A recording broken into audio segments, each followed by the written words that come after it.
వారు విస్తారమైన చేపలు పడడానికి ఒక ముఖ్య కారణం ఉంది.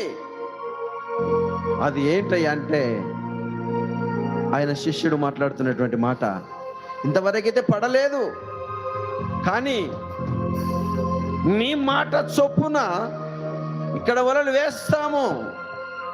ఎప్పుడైతే ఆయన మాట విన్నారో వారి చేపలు విస్తారంగా పడడానికి గల కారణం ఏమిటండి అంటే, ఆయన మాట విన్నారు.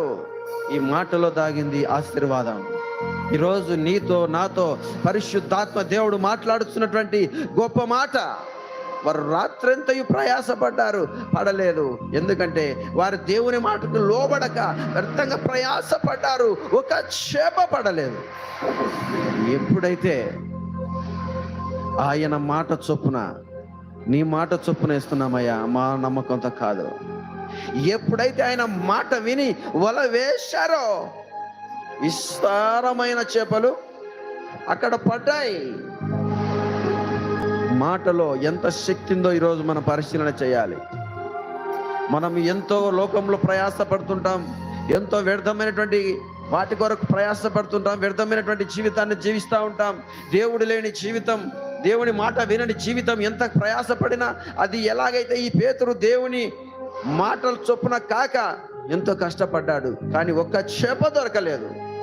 ఎప్పుడైతే దేవుని మాట విని అదే వల, అదే సముద్రం, అదే మనిషి మాట విననప్పుడు వల వేస్తే ఒక్క చేప పడలేదు. ఎప్పుడైతే ఆయన మాట విని వల వేశాడో విస్తారమైన చేపలు, ఆ వల పిగులునంత చేపలు అక్కడ పడ్డాయి. మనం ఈరోజు పరిశీలన చేయాలి. నువ్వు ఆయన మాటకు లోబడక, ఆయనకి ఇష్టకరంగా జీవించక, నువ్వు ఒకవేళ ఆయన మాటను నిర్లక్ష్య పెట్టి నువ్వు ఎంత ప్రయాసపడుతున్నాను కూడా, ఎలాగైతే పేతురు వ్యర్థంగా కష్టపడి ఎలాంటి ఆశీర్వాదం లేక జీవిస్తూ ఉన్నాడో, మాట వినక నువ్వు జీవిస్తూ ఎలాంటి ఆశీర్వాదం లేక, ఎలాంటి కుటుంబంలో ప్రయోజనం లేక జీవిస్తున్నావేమో, దేవుని వాక్యం నీతో సూటిగా మాట్లాడుతూ ఉంది. ఆయన మాటలో శక్తి ఉంది.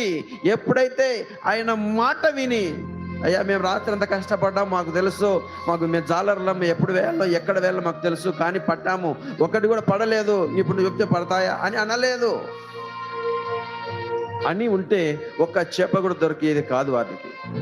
ఎప్పుడైతే మీరు అక్కడ వల వేయుడి అని చెప్పిన వెంటనే ఆయన మాట చొప్పున వల వేస్తే విస్తారమైనటువంటి చేపలు పడ్డాయి.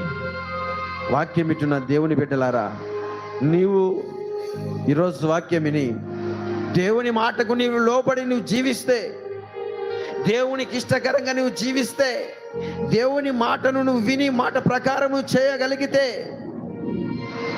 ఈరోజు వాక్యం విన్నటువంటి నీవు నీ హృదయంలో ఈ వాక్యాన్ని రాసుకొని దేవుని మాట ఏమి సెలవిస్తా ఉందో దేవుని ప్రాటం ప్రకారం నడిస్తే, ఎలాగైతే పేతురు ఆశీర్వదింపబడ్డాడో అలాంటి ఆశీర్వాదము నీ కుటుంబంలోనికి వస్తుందని దేవుని వాక్యం ఈరోజు నీతో సూటిగా మాట్లాడుతూ ఉంది.